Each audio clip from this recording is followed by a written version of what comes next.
Yeah, man. So for my final thoughts on this words of wisdom, for my final thoughts, it would have to be black on black crime, you know, because it's levels to this shit.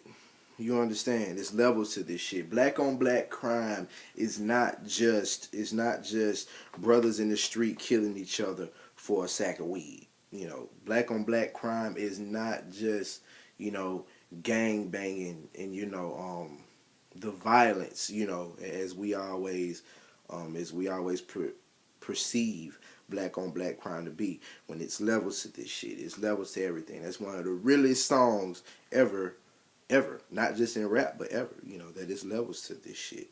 You know what I'm saying?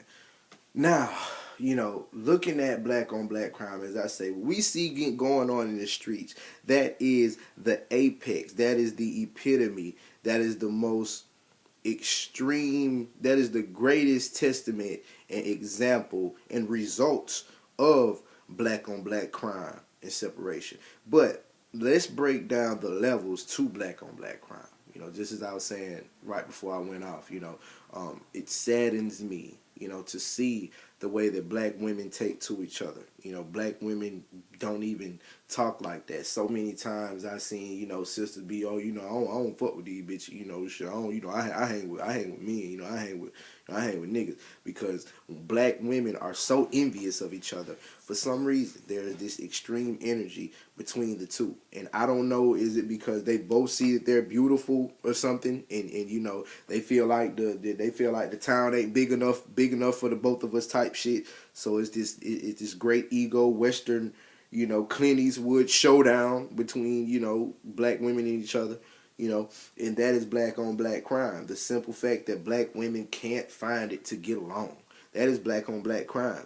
How can we sit up and talk about the black man all day and what the black man ain't doing, and how the black man is such a lame failure and a deadbeat, when the black women ain't even getting along, and so many black women are buying into the system and buying into this concept that, oh yeah, I have achieved something, and I'm successful because I made myself successful.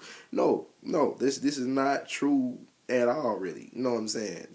I mean, you may have taken your own initiative to go do something, but at the end of the day, when you look at things like the whole job market, and the simple fact that you have so many college graduates, ever since the early 2000s, when I graduated in '07, so many college graduates that can't even land a job, so many people with degrees that can't even land a job, so you know, I can understand people being proud of their college degree, and this is no knock to one's college education, but many times, people go and get a college degree because shit, from what they know, this is the greatest way to, accredit yourself and, find some kind of solid position in the world. We have bought into this concept when in actuality, the number one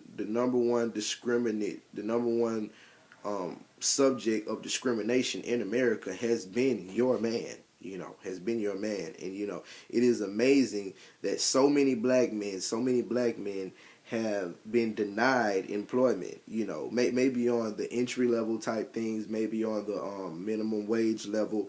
More jobs are way more available for brothers. You know what I'm saying? But you have so many brothers and sisters who, and not just till about 1 or 2 years ago have I ever heard the term overqualified.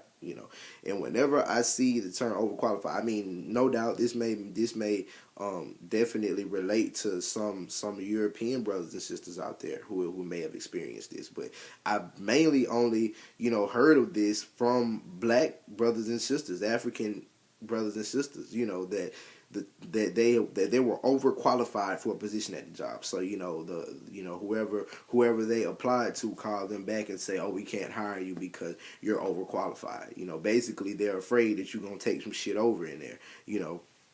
And this is where we